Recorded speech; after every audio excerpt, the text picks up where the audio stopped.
Este programa es presentado por Strix. Toda tu seguridad en una misma app. Cambia estrés por Strix. En Europa.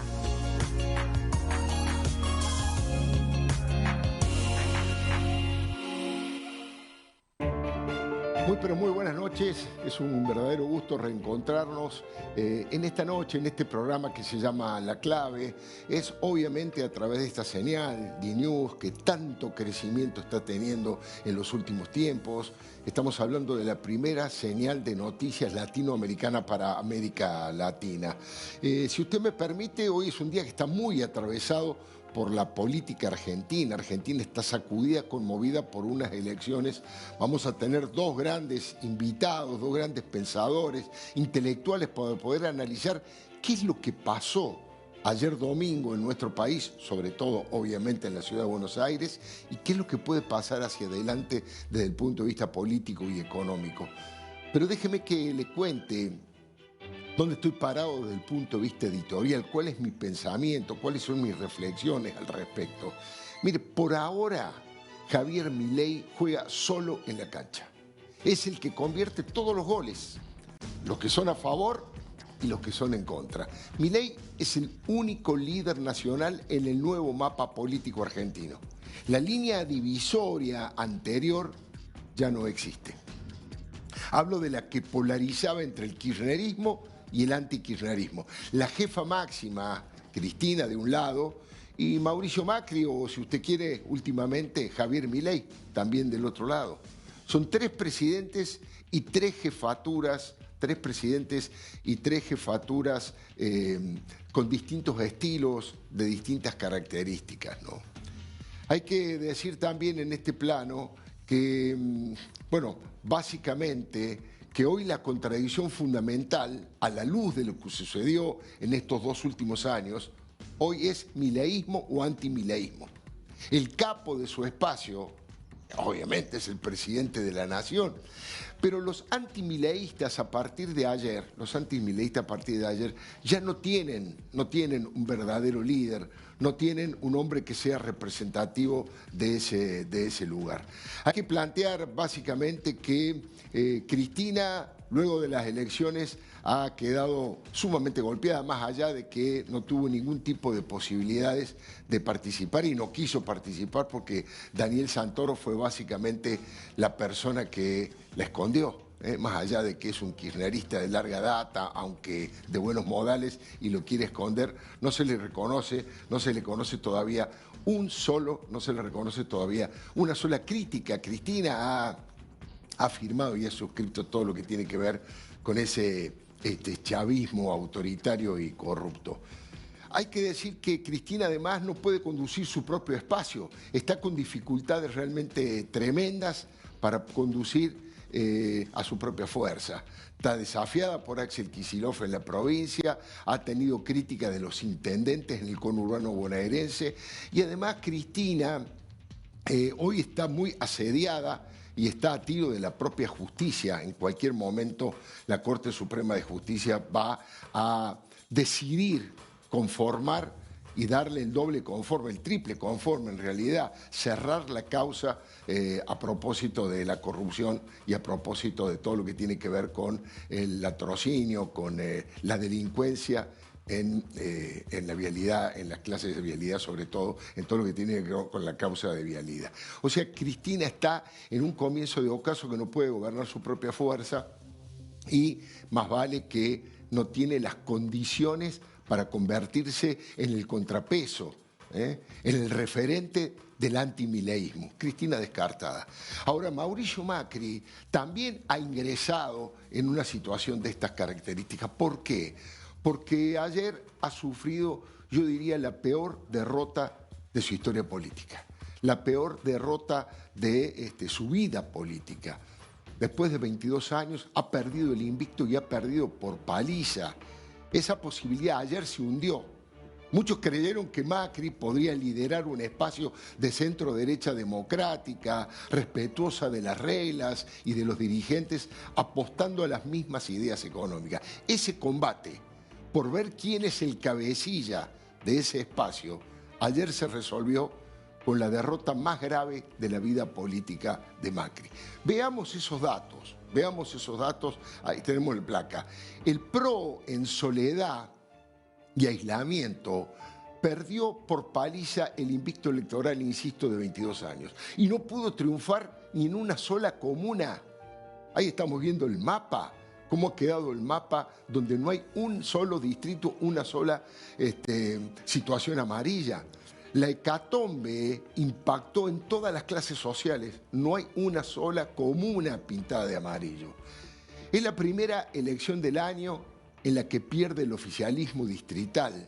Y los responsables son los primos Macri, ya que Silvia Los Penato fue al sacrificio por lealtad, por valentía.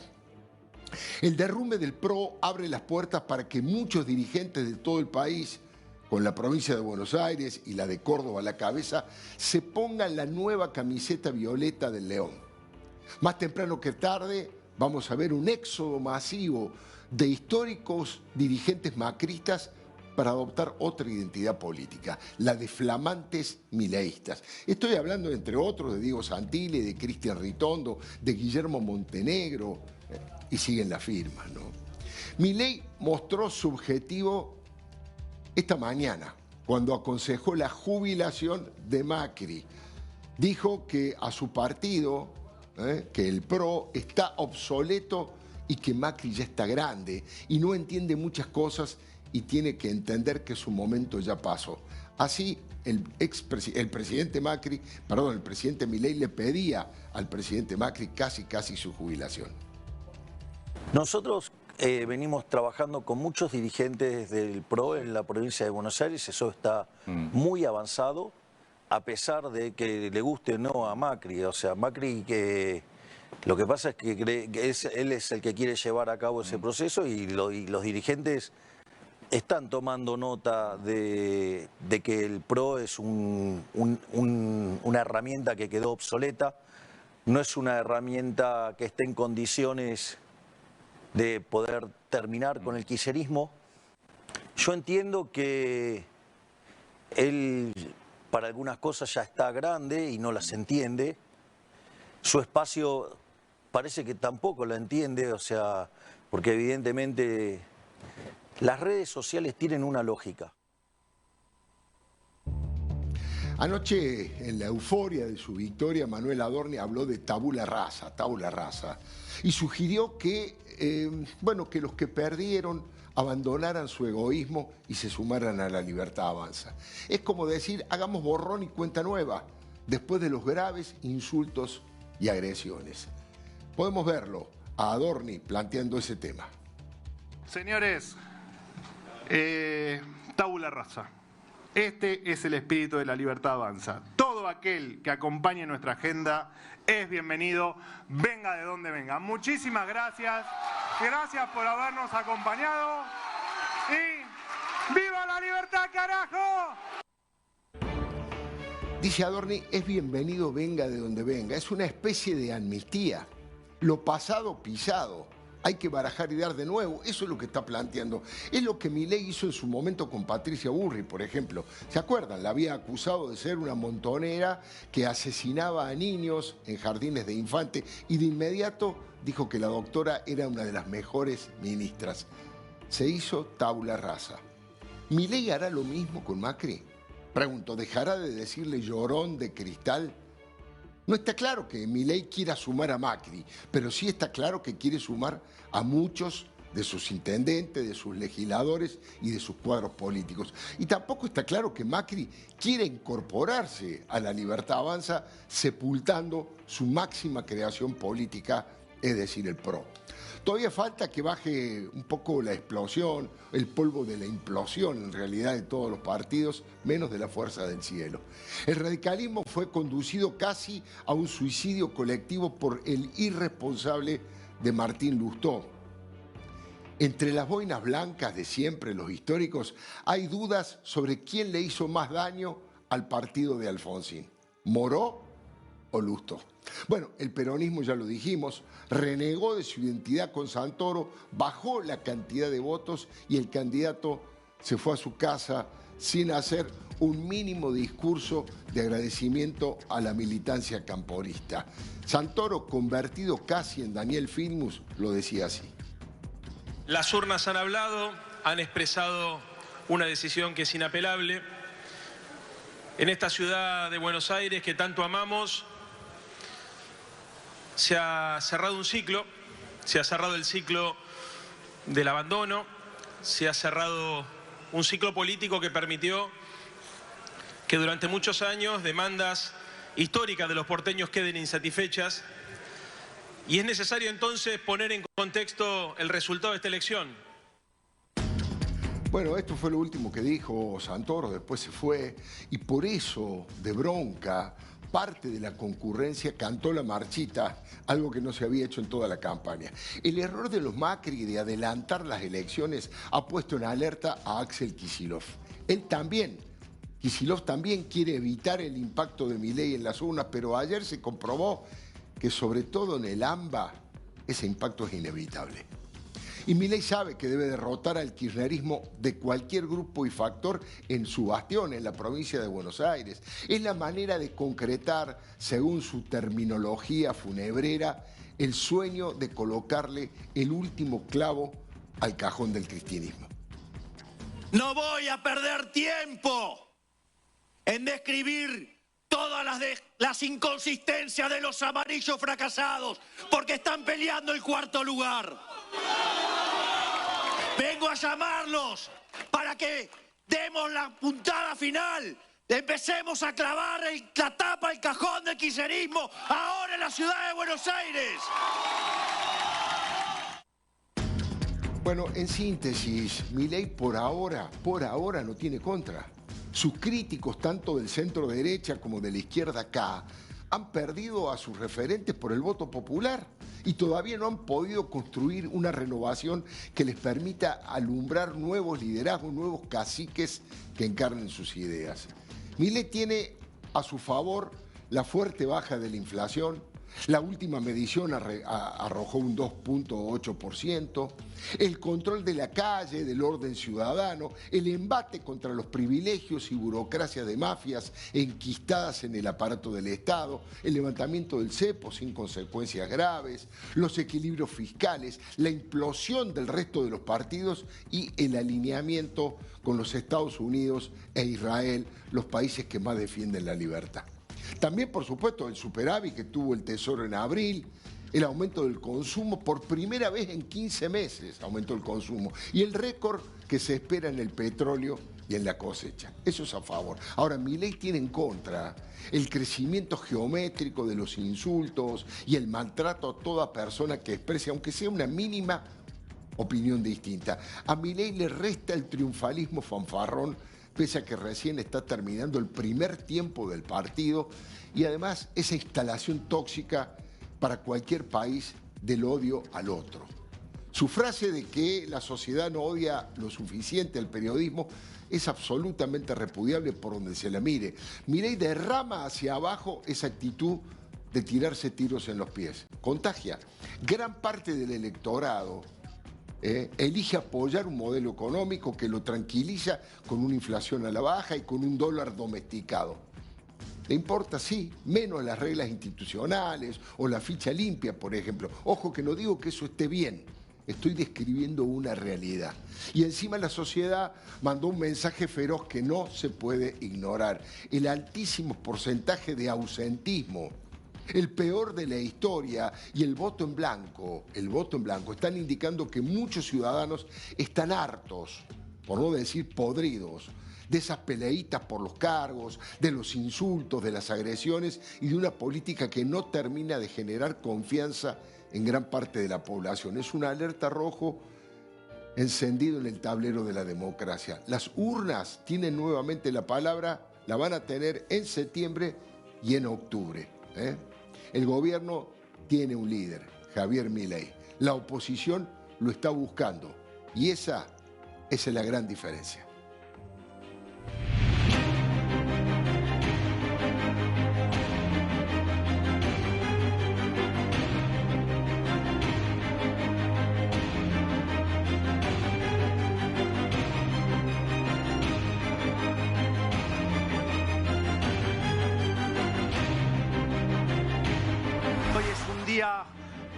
bisagra para las ideas de la libertad. Hoy se pintó de violeta el bastión amarillo y a partir de ahora a pintar de violeta todo el país.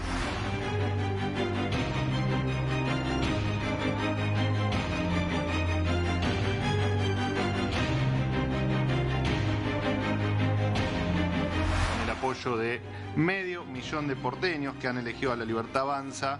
De hecho, duplicamos la cantidad de votantes que tuvimos, que nos acompañaron hace tan solo 2 años aquí en la ciudad de Buenos Aires. Así que feliz por ser cabeza de esta lista maravillosa, ¿no? Porque detrás mío hay otros candidatos que son sencillamente sensacionales.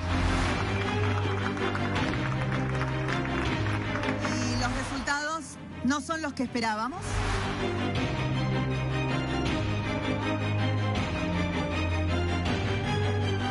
Las urnas han hablado, han expresado una decisión que es inapelable. En esta ciudad de Buenos Aires que tanto amamos, se ha cerrado un ciclo.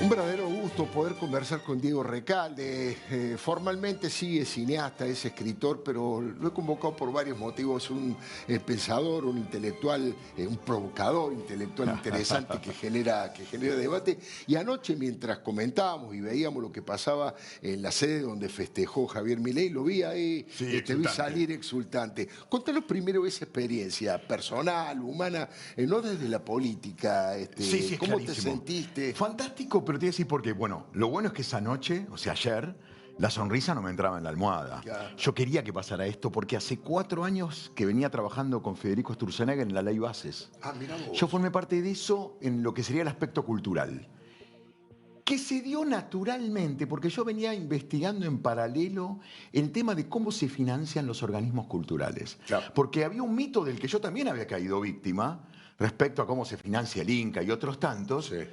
que me empezó a generar sospecha. A partir de ahí me puse a investigar, empecé a estudiar la historia impositiva argentina, que es muy curioso porque desde el advenimiento de la democracia, todos los presidentes crearon impuestos o los subieron. Claro. Ninguno fue en contra de esa dirección. La ley Bases se proponía ir en contra y se propone en contra de esa dirección y encontró la posibilidad de ser una realidad gracias a Milei, que está tomando ese camino. Por eso ayer estaba exultante y además porque venía a consagrar estos 4 años donde estuve ahí al lado de Federico, ¿no? en la ley Bases. ¿Por qué a lo de Federico? Porque- ¿Porque original del radicalismo o nada que ver? No, nada que ver. Arrancó esto hace 4 años cuando Federico se propuso asumir la enfermedad del país y buscar la solución. Claro, qué buena Que frase. pero fue Qué buena así, frase. fue así. La enfermedad del país es un estado omnipresente, parasitario, bobo, deficitario y corrupto que te sale carísimo y no te da... No es que no te da nada a cambio, te da casi nada a cambio para no ser tan talibán. Y que te lo cuenta con claridad el líder del Estado presente. Claro. Que te está diciendo el Estado no existe, por eso yo recurro al privado. El líder, el que predica, te dice eso, por lo tanto ya el Estado presente no existe. Y ahí fue que se le ocurrió armar la ley Bases. Y fue citando a gente de distintos sectores, ¿viste? Rubros, Claro. y para que esos conocimientos aparecieran ahí en esa ley, porque la ley suele ser letra fría. Pasame el truco de la ley, Claro, para ¿dónde que no está? volvamos a caer en esas trampas. Y cada uno le iba contando la experiencia y por dónde había que ir. Qué interesante, Y lo no que armó sabía. Federico es para hacer... Es un patriota. Yo te juro que el día que se lo presentamos a Patricia, yo sentí que estaba en la casa de los Thompson con Mariquita y que estábamos cortando las cadenas del Estado esclavista y corruptor, Claro, sí. que ese era el verdadero esclavista, ya no el español. Y que estaba dándose una situación parecida y de manera, si querés, narcisista, dije, esto por ahí sintieron los héroes de Mayo, cuando decidieron romper las cadenas con España. Porque la sensación era esa, estamos rompiendo las cadenas con el Estado. Hermoso. Mirá y me vos. acuerdo que se lo presentamos a Patricia. El coloso, ¿cómo le dice Milei? El coloso. El coloso. El Y pasó una cosa muy tremenda ese día. Cuando se lo presentamos a Patricia, todavía no había ningún presidente, No, nada, claro, era una no. idea de país. Patricia, con mucha sinceridad, me dijo, no me olvido más, va a ser difícil esto llevarlo a la práctica, sobre todo en Cava. Mirá vos. no va a ser fácil que larguen los kioscos. Que larguen los kioscos. Y yo dije, el enemigo está adentro. Claro. Por eso esto que está haciendo Milei me parece maravilloso, porque viene a demostrar eso que dijo Patricia y viene a confirmar porque Patricia saltó de barco. Y además porque en eso tuvo una gran generosidad. El que gana, gobierna y el que pierde, acompaña. Seguro. Patricia lo entendió, acompañó. Mauricio sigue sin entenderlo. Y por eso está tan enojado. Y en realidad es como el loco que cayó en arenas movedizas y se mueve desesperado y no se da cuenta que al moverse se hunde más. Se hunde más. Ahora, en lugar de quedarse tranquilo y esperar que le tiren la liana o la soga. Se equivoca. Ya que revisaste todos los curros del mundo de la cultura, del espectáculo y del show, ¿crees que es eso o hay un wokismo ideológico que ha llevado a gran parte de los artistas, a parte de los cantantes, a adherir al kirchnerismo contra toda realidad, a apoyar a gobiernos dictatoriales como Venezuela, como Cuba? ¿Por qué crees que pasa eso? ¿No es por plata o también es por plata? No, es básicamente por plata. Claro. Lo vivimos con Perón. Perón inventó el artista militante. Yo como me puse a estudiar el peronismo en profundidad, muy poquitos actores o escritores se animaban a alzar la voz. Borges fue una excepción, que la pasó muy mal. Uno y otro más no debe haber aparte de Borges. En el caso de lo que pasó con el kirchnerismo fue exactamente lo mismo, porque Néstor y Cristina decidieron aplicar este secreto que había hecho que Perón estuviera más tiempo en el poder, porque los actores suelen ser personas que convocan y hasta creíbles. Entonces su palabra no es tan discutida o es muy poco discutida. No, y en general tiene un narcisismo que muy, es más muy fácil grande. de seducir. Sí, claro, una palmadita en el hombro alcanza y un sueldito. Ni siquiera te piden demasiado a cambio. Claro. Lo que pasa es que son los dobles de riesgo y no lo saben. Cuando cae el gobierno, quienes van a hacer el papel de doble en esa caída son ellos. Claro. Que fue lo que pasó, la mayoría de los actores peronistas se quedaron sin laburo después del 55. Claro. Y acá está pasando algo parecido, pero por otro motivo. Porque no saben sobrevivir sin la guita del Estado. Claro. No entienden que hay otros caminos. No están preparados para la vida real. No están preparados. Es increíble. Y yo charlo con ellos y le digo, pero ¿cómo puede ser que te hayas convertido en un estatetal? Porque es un estatetal en definitiva. Un tipo que sin esa teta y sin esa leche se muere de inanición. Y es lo que está pasando. Por eso están tan enojados, porque se dan cuenta que no pueden sobrevivir sin la caja. No pueden sobrevivir sin la caja. Es terrible lo que estamos viviendo. Ahora, Diego, recién te interrumpí cuando estabas definiendo lo que le pasa a Mauricio Macri. Sí. Quiero que me lo repitas. Si lo tuvieses acá, Mauricio Macri, no sé si hoy le tenés simpatía, si querés que también ayudó a este cambio, pero ¿qué le dirías? ¿Qué le recomendarías a Macri? Esta mañana el presidente casi que lo jubiló. Sí, claro. Yo no le estoy pegando, lo estoy zamarreando. Igual ya es tarde. A mí me parece que el gato consumió su séptima vida. Es las fuerzas del cielo de un lado y las fuerzas del hielo. El PRO está frío, pero ¿por qué él se equivocó? ¿Y por qué se equivocó? Yo voy a hacer una lectura arbitraria basada en experiencias personales porque tengo mucho psicoanálisis encima. Él internamente siente que su presidencia, y con razón, fracasó, fue deslucida. El salario de la jubilación terminó en la mitad de cuando asumió. No se animó a hacer eso que yo creo que podría haberlo hecho. En el momento que tenía todo a favor, que fue en el segundo año. Ahí arrugó, algo pasó, es como que la entrega de la calle es el símbolo perfecto, cuando después vienen las famosas 14 toneladas de piedra, que es donde el peronismo se hace fuerte, porque el peronismo es psicópata. Vos le das un centímetro y va por el metro. Ahí Mauricio le entregó el centímetro, que era lo que no tenía que haber hecho, que es lo que hace Javier. Entonces, eso que él hizo, que sabe que fue un error, pero bueno, es Marcos Peña, que seguramente lo aconsejó, y fue el creador del PRO, también Marcos Peña. Por eso me parece que cree en él en ese momento, ahora no sé, y termina equivocándose a la hora de tomar una decisión.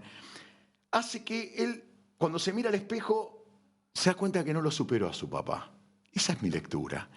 Y tiene ese pending. Que es el gran objetivo de su vida. Exactamente, ¿no? que debe ser muy difícil. Pobrecito, tenía un padre de 1.500 millones de dólares que además lo vivía psicopateando. Y mi sensación, ¿cuál es? Que él siente que, erróneamente, que Milei es su hijo. Pero en lugar de tratarlo como Mauricio, lo trata como Franco. Es decir, él se comporta como Franco con Milei. Y Milei ya le dijo varias veces, mirá, yo tengo un solo jefe, que es Karina. Que encima es una gran armadora, lo acaba de mostrar con el triunfo de Adorni en la Ciudad de Buenos Aires. Por eso, cuando en un momento Mauricio se quejaba y decía, bueno, parece que Karina no quiere comer conmigo milanesas. ¿Y sabés por qué no las quiere comer con vos, Mauricio, milanesas, Karina? Porque vos le querés comer la milanesa, Karina. Claro. Karina está en ese rol, ya no vos. No te quiere Milei en ese rol, no te necesita. Pero en lugar de, que es lo que yo haría, ponerle la pata en la cabeza, es prestarle los pies para que salte más alto Milei. Y él se pone en el lugar más incómodo, que es seguir poniendo trabas. Y eso en realidad frente a la sociedad causa mucho rechazo, porque yo tengo la imagen de un tipo que hoy está enojado, está resentido por momentos. ¿Por qué? Porque no se le dio ese sueño de ser el presidente exitoso que fantaseó y que curiosamente Milei está haciendo todo eso que él supuestamente fantaseó, porque tampoco sé si lo fantaseó, claro. Pero Milei está haciendo todo eso que él al menos hoy fantasea. Y por eso le da tanta bronca, por eso no se lo banca Milei.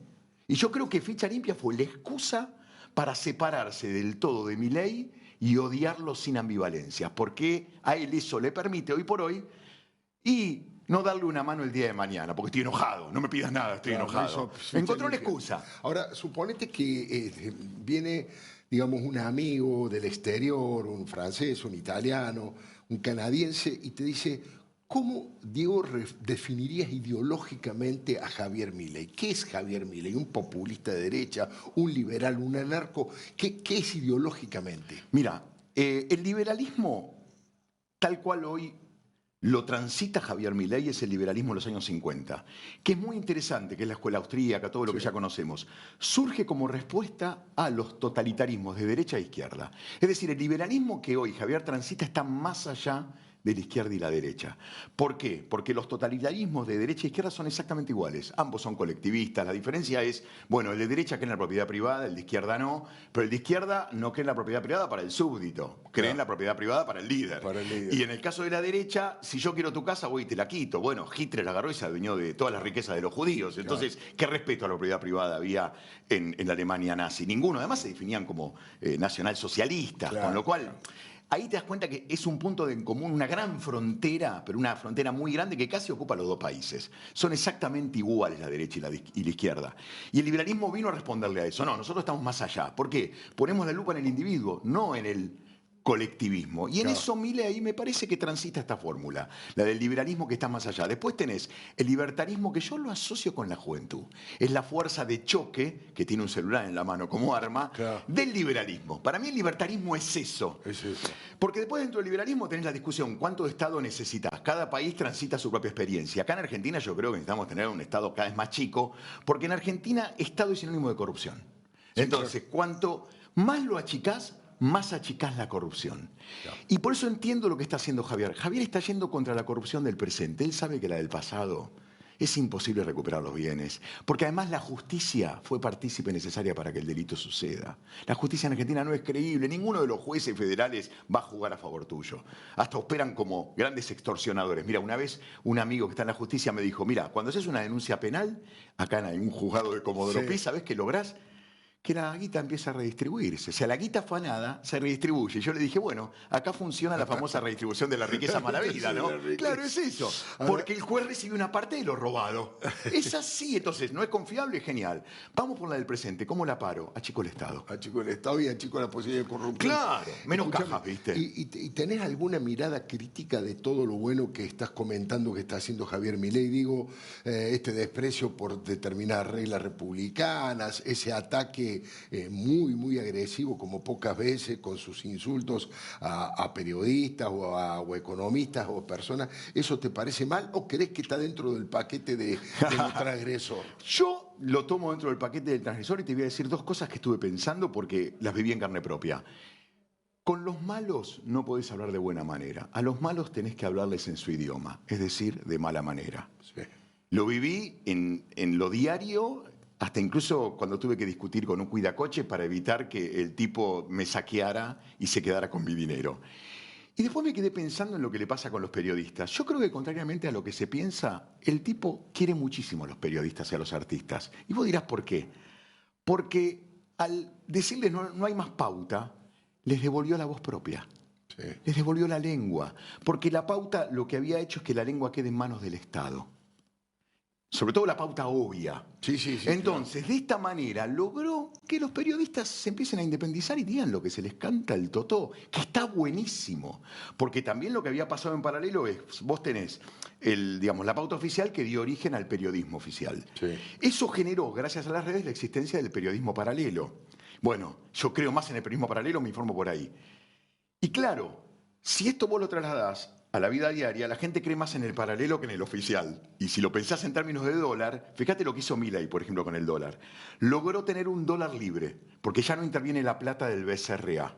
Ya. Bueno, ahora, gracias a Milei, tenemos un periodismo libre, porque ya no interviene la plata del BCRA. Bueno, es un enfoque también transgresor como el de Milei. Te juro que en ese sentido yo creo que habría que agradecerle. Mira, mi vieja me echó de mi casa a los 19 años. Sí. La putié, imagínate. Pero con el tiempo le agradecí tanto, me enseñó a sobrevivir. Porque mi lengua era propia, ya no era la lengua de mi mamá. Yo cuando vivía en las eras de Callao con calefacción y todo, y todas esas comodidades que uno tiene, sobre todo por la zona en la que vivía, no podía ser yo. Y a partir de ahí pude ser yo. Terminé agradeciéndole y me cortó los víveres, yo era insoportable, ¿no? Un pendejo que se la pasaba desafiándolo todo. Claro. En un momento había que ponerle coto. Bueno, me puso el coto, hermoso, y le sigo agradecido. Me queda muy poquito tiempo. Perdón, No, cortito. Sí, dale. A Cristina, ¿cómo le ves? ¿Es el comienzo del ocaso? ¿Ya está finalizando el proceso del cristinismo, del kirchnerismo, o todavía no hay que darlo por muerto? No, el peronismo está muerto. Porque lo que hay ahora es un único líder, que en realidad no es un único líder, es más lindo todavía, un único paradigma, el paradigma liberal, que frente a la situación en la que estamos, donde el paradigma de la patria subsidiada dejó 7 chicos pobres de cada 10, y tiene mucha mayoría que cree en él. Cristina, mirá lo perdida que está, que el otro día la vi robándole parte del discurso a Milei, es decir, el peronismo es una cáscara vacía, está muerto, es un cuerpo seco. Todo niño que están haciendo ahora no va a ser peronista, ya la juventud dejó de ser peronista, claro. Por lo tanto el futuro es liberal. Lo que quedan son los viejos, que se van a morir, y con ellos se va a ir definitivamente el peronismo, que va a quedar reducido a un partido como de izquierda, 3 puntos. Diego, como siempre, te agradezco muchísimo tu reflexión y tu valentía y tu forma de manifestarlo. Enseguidita va a estar sentado allí para que conversemos, alguien al que admiro muchísimo también, escritor, periodista, escritor talentosísimo como Gonzalo Garcés. Enseguidita nomás.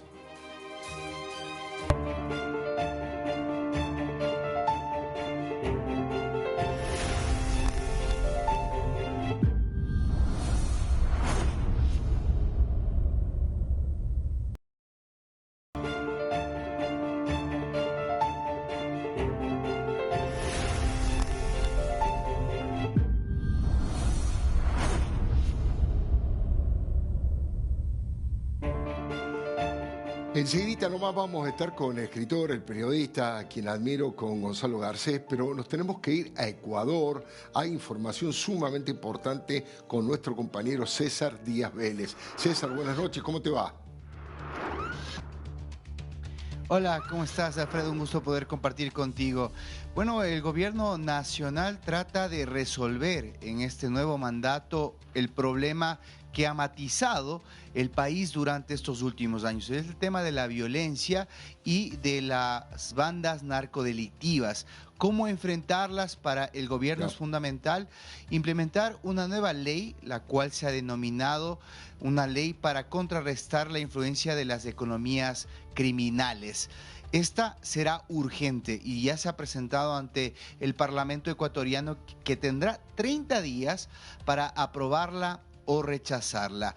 ¿Cuál es el espíritu de esta ley, Alfredo? Básicamente, el gobierno considera que la actual ley, el Código Integral Penal, es muy garantista y beneficia a los delincuentes en desmedro de la ciudadanía. Y lo que buscaría es justamente hacer una serie de reformas penales, pero también algunas medidas económicas, y proteger a las Fuerzas Armadas y a la policía y darle los insumos para que puedan actuar con mano dura, y de igual forma que las penas se incrementen, y para ello habrá que hacer algunas reformas que pueden estar reñidas con lo que dice la Constitución. Habrá que ver más adelante si el gobierno también altera algunos artículos en la Carta Magna. Si te parece, Alfredo, junto a ti podemos revisar algunas de estas medidas que son polémicas en este momento. Exactamente, tenemos unas placas, el proyecto está planteando 2 medidas económicas, va a implicar menos ingresos al presupuesto del Estado y más gasto público en seguridad. Esa es la primera, pero veamos la segunda de las placas que tenemos preparados, César. Quienes donen a la policía y a los militares van a recibir rebajas impositivas. El presidente va a poder de forma anual y discrecional otorgar un incentivo económico a la ciudadanía. Estamos hablando de jóvenes, de productores y de emprendedores. Obviamente genera gran polémica y fíjate vos el tema de la reforma al Código Penal. Estamos con César Díaz Vélez directamente desde Ecuador. Penas para miembros de estos grupos de delincuencia organizada de 22 a 26 años y para los líderes de esos grupos de delincuencia organizada de 26 a 30 años. Y los inmuebles que se han conseguido con plata ilegal de estos grupos de delincuencia organizada se van a poder allanar sin orden judicial. Veamos la última placa de esta decisión que ha tomado el presidente Daniel Noboa. Estos grupos no van a poder recibir otras medidas sustitutivas a la prisión preventiva, endurece fuertemente. Los policías además no podrán ir presos por cumplir con su deber. Bueno, César, desde el punto de vista legislativo seguramente va a haber un gran trabajo para incorporar y darle viabilidad a estas reformas que está proponiendo el gobierno, ¿no? Sí, el gobierno tiene mayoría en este momento, al menos en la conformación de la Asamblea se evidenció aquello. Ya la Revolución Ciudadana se ha manifestado señalando que no está de acuerdo con estas reformas, sobre todo en los 2 últimos aspectos que tú acabas de mencionar, en la posibilidad de allanar un inmueble sin tener una orden judicial. Claro. Lo hemos visto y creo que la mayoría de latinoamericanos en las películas habrán podido apreciar que un policía antes de ingresar a una casa necesita presentar una orden de un juez. Seguro. En el caso de los GDOs, el gobierno propone que esto se puede hacer de forma directa, sin la necesidad de este instrumento. Sin embargo, después tendrá ante el juez que justificar que se trataba de un GDO. Eso es lo que teme la oposición, de que pueda servir como una herramienta para perseguir a opositores y utilizar esto de forma arbitraria. Y por otra parte, la posibilidad de que policías, por ejemplo, si tienen que abatir a un delincuente, puedan defenderse en libertad antes de ser encausados y que no reciban una medida como la prisión o un grillete o presentarse periódicamente. Seguro. Estas son 2 de los aspectos que ha generado controversia entre la oposición. Seguramente va a pasar en la Asamblea, Alfredo, sin embargo, muchos constitucionalistas señalan que en la Corte Constitucional se puede caer. Seguro. César Díaz Vélez, un gustazo como siempre. Muy buenas noches y gracias por todo, Muchísimas gracias. Abrazo. Bueno, lo prometido, Gonzalo Garcés, bienvenido, muy buenas noches. Dame una primera lectura política de lo que pasó ayer en la ciudad de Buenos Aires. ¿Qué es lo que más te ha resultado impactante? ¿Qué crees que es el eje político de lo nuevo? La verdad es que lo que me impacta es lo bien que le salió al gobierno. Quería fagocitarse al PRO y lo está haciendo. Esa es la realidad. Pero eso se podía ver venir, Alfredo. Yo hace unos meses atrás, el año pasado, entrevisté a Martín Tetaz. Sí. Y Martín, en un momento de total sinceridad, que habla bien de un sincericidio. Sincericidio, sí. Me dijo, nosotros, es decir, nosotros... El radicalismo. Sí. No, él en representación, digamos, del liberalismo no mileísta, del liberalismo más clásico, dice, estamos en un no lugar. Se refería en realidad al macrismo. Claro. Estamos en un no lugar.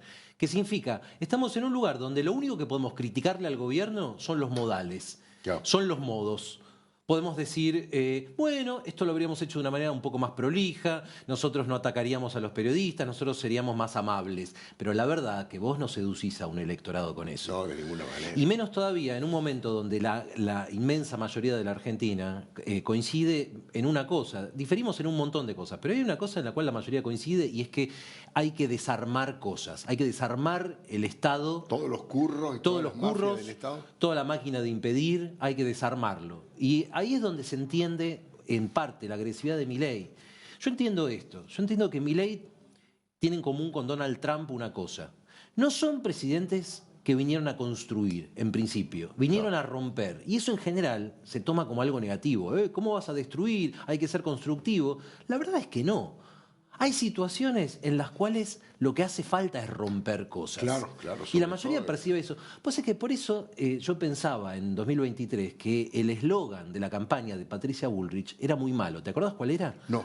Un país ordenado. Un país ordenado. Yo creo, Patricia, yo... Te digo más, vos sos muy joven, pero ese fue casi el mismo eslogan de Néstor Kirchner cuando asumió. El orden como prioridad. Claro, pero en la época de Kirchner yo creo que tenía más sentido, porque se venía del 2001, que había sido un momento de licuefacción institucional, que casi parecía que íbamos a la guerra civil. Claro. Pero en 2023 la Argentina no sentía que el problema era el desorden, a pesar de lo que percibía Patricia, a quien yo apoyé, y apoyé muy fuertemente en la campaña.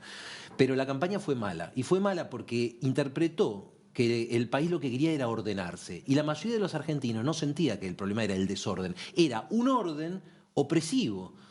Claro. Un orden que significaba que vos para poner cualquier negocio necesitabas pasar por 50 kioscos, pagar 50.000 coimas. Burocracias y corrupción en todos los planos. El orden maligno del Estado peronista, vamos a decir, del Estado que se fue armando a partir del 45...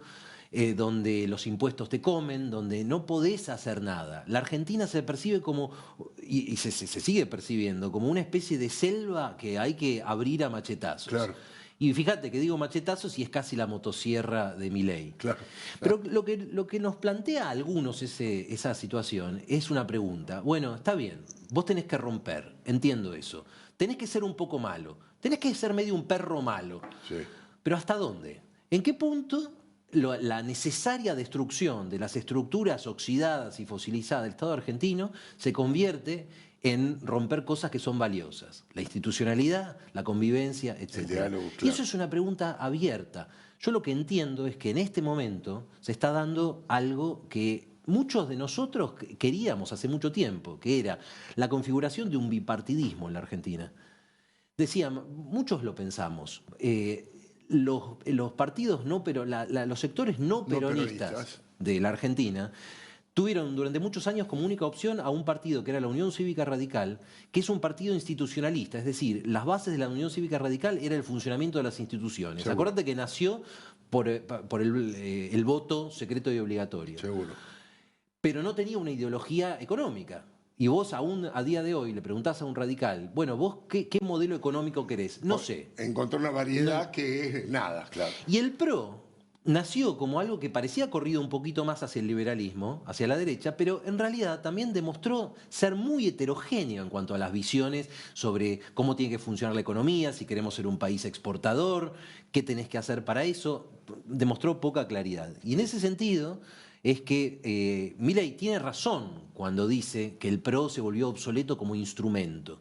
Porque el PRO fue fundamental, Juntos por el Cambio fue fundamental para una cosa que hay que agradecerle para siempre, que fue frenar el proyecto chavista del kirchnerismo. Claro, pero una vez hecho eso, la pregunta es, bueno, ¿y ahora para dónde vamos? Entonces lo que se va conformando es una derecha muy clara, con un programa económico muy claro, y una izquierda muy clara.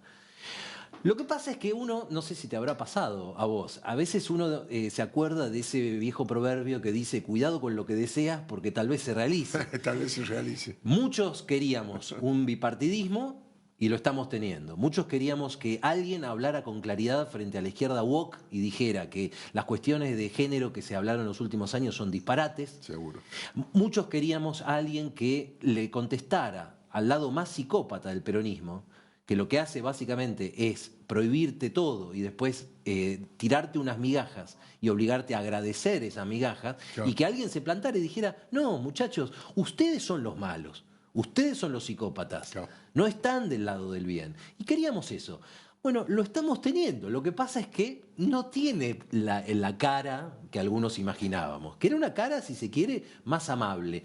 tal vez no sea el momento de la amabilidad, tal vez es el momento de los malos. De los malos.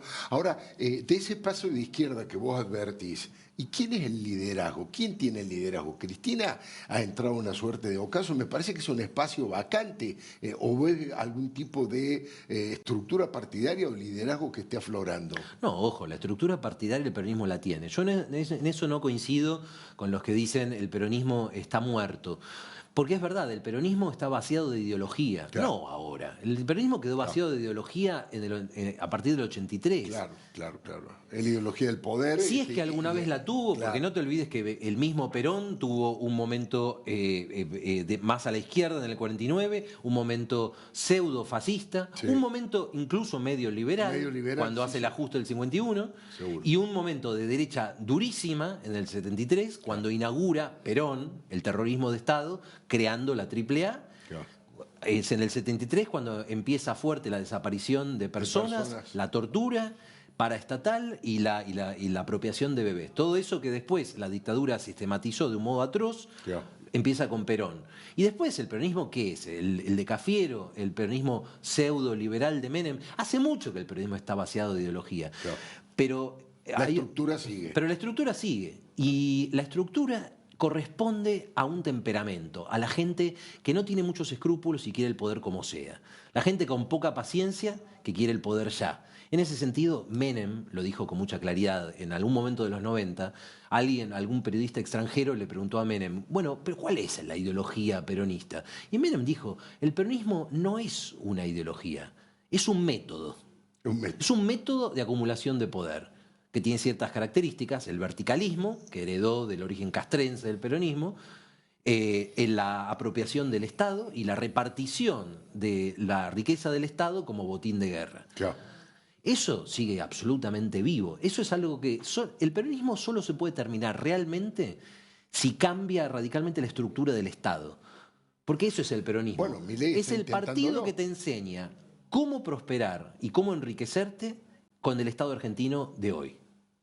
Claro, sin trabajar en la actividad privada o dejando en un segundo plano. Bueno, creo que uno de los objetivos que Milei está llevando adelante y que está cumpliendo, entre otros, y por eso recibe semejante nivel de respaldo, es está destruyendo, rompiendo, como vos decís, ese Estado absolutamente reaccionario, opresor, burocrático y fundamentalmente corrupto, ¿no? Sí, y de entre la gente que apoya a Milei hay capas muy diferenciadas, porque vos tenés un núcleo duro, podríamos decir, de las fuerzas del cielo, que parece constituido por adolescentes o adolescentes tardíos que estaban en el sótano de su casa leyendo Twitter, indignándose en parte con razón, por las barbaridades de la izquierda woke, acumulando bronca, acumulando resentimiento y frustración, y que salen y que disfrutan provocando con un lenguaje que es evocador del fascismo. Ojo, este no es un gobierno fascista, claramente, sin duda. Pero tiene este núcleo duro de seguidores que se divierten convocando signos exteriores del fascismo. Por ejemplo, jugando con la provocación y diciendo cosas que en lo posible, como dicen ellos, hagan llorar a los zurdos.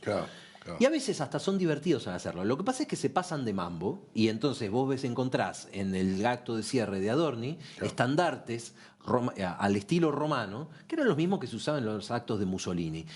¿Quiere decir que son fascistas? No, pero se divierten con ese cosplay de fascismo. Claro, cosplay, qué buena definición. Son cosplay de fascistas. Y eso es como ese núcleo muy ideologizado que es necesario también en cualquier movimiento porque son los que tienen voz.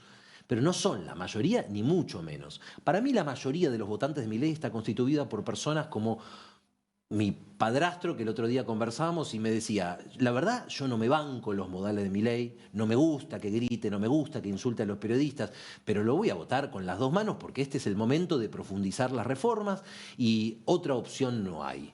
Eso para mí es la mayoría de la Argentina hoy, en la cual me incluyo.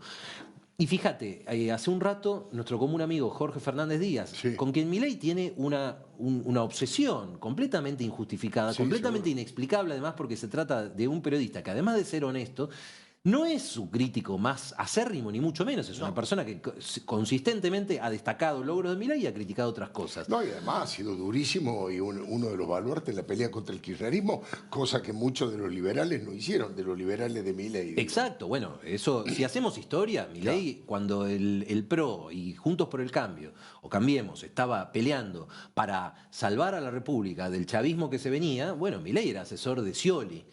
Pero dejemos eso de lado, vamos a decir que las personas pueden cambiar y que lo que importa es lo que están haciendo hoy. Tabula rasa. Hoy, claro, tabula rasa. Bueno, tabula rasa para fagocitarse al PRO, cosa que van a hacer, porque, de nuevo, ningún partido puede subsistir siendo segunda marca de otro o siendo igual a otro, pero con una diferencia de modales. Menos todavía cuando arrastra el fracaso parcial del gobierno de Macri, que no supo instalar un nuevo paradigma en la Argentina. Y es verdad, en algunos aspectos Macri tuvo logros destacables y también fue complaciente, también se puede decir que le faltó decisión, como sea, esa es la percepción de la gente. Voy a la anécdota que me contaba Jorge.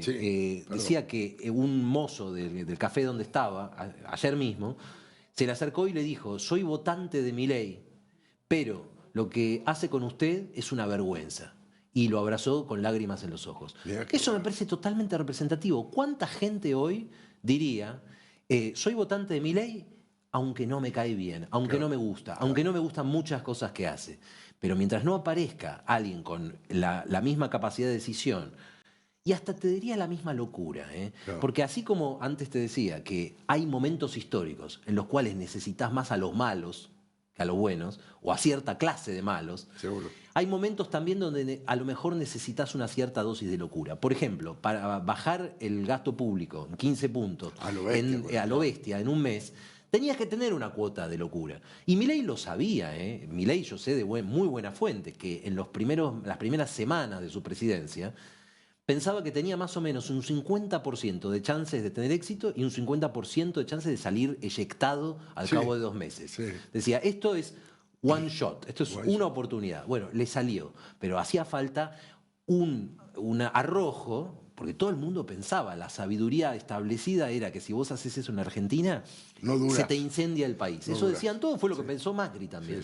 Bueno, Milei apostó como un borderline, como una persona casi loca, y le salió. Que juega el fleje. Juega al flejo, exactamente. Y bueno, le salió. Así como, no quiero entrar en comparaciones, pero cuando Francia salía de la guerra de Argelia y de un estado absolutamente paralizado, como era Francia en los años 50, De Gaulle llegó para reformarla y decía, yo no podría hacer esto si no fuera medio loco.